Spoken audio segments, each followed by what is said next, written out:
जानते हैं कि हनुमान जी, जिनके नाम मात्र से पाप नष्ट हो जाते हैं, एक बार ऐसा पाप कर बैठे जो उनसे कभी धोया नहीं गया।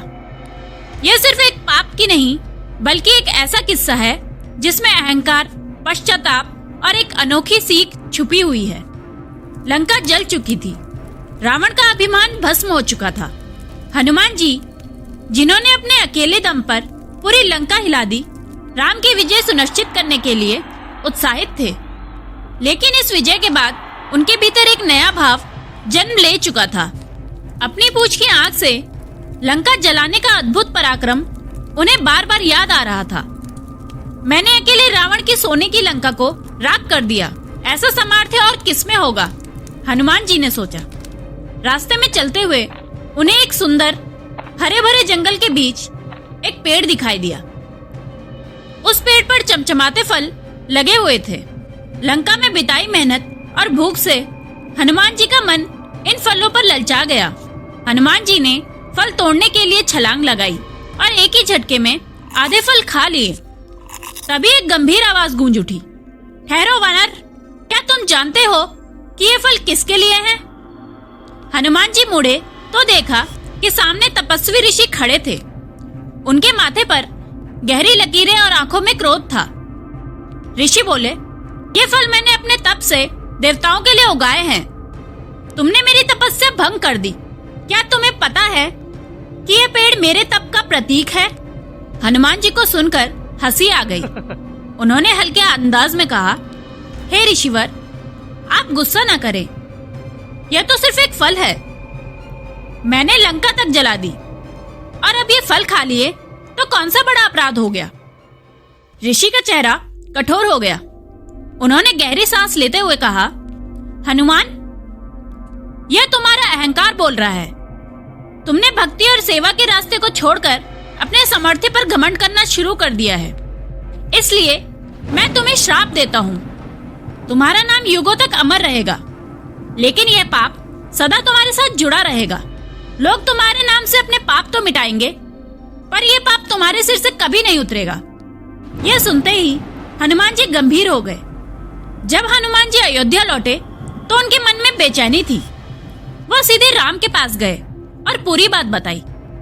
प्रभु, मैं तो भूखा था। मैंने फल खाए तो इतना बड़ा क्या अपराध हो गया कि मुझे ये श्राप मिला? राम मुस्कुराए और बोले, हनुमान, तुमने केवल फल नहीं खाए, तुमने अहंकार में आकर ऋषि की तपस्या का अपमान किया। यही तुम्हारा पाप है। हनुमान जी ने हैरानी से पूछा, लेकिन प्रभु, मैंने तो हमेशा आपकी भक्ति की है, मेरा अहंकार कैसे हो सकता है? राम ने शांत स्वर में कहा, भक्ति का सबसे बड़ा दुश्मन अहंकार है। तुमने लंका जलाने के अपने पराक्रम पर इतना गर्व किया कि तुमने ये देखना ही बंद कर दिया कि तुम्हारी शक्ति का असली स्रोत कौन है।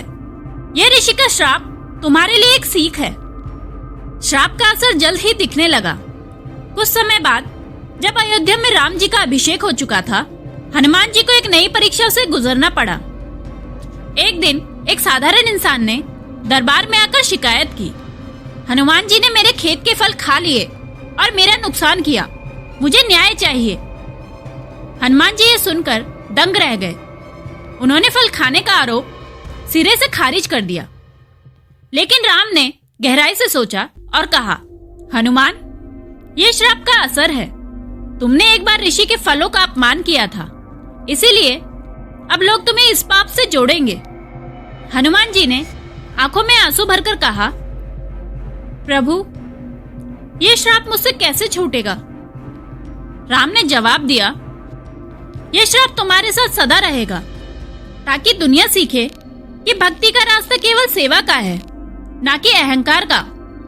लेकिन याद रखो, तुम्हारी भक्ति और समर्पण से यह पाप हमेशा छोटा लगेगा। यही तुम्हारी सजा और तुम्हारा आशीर्वाद है।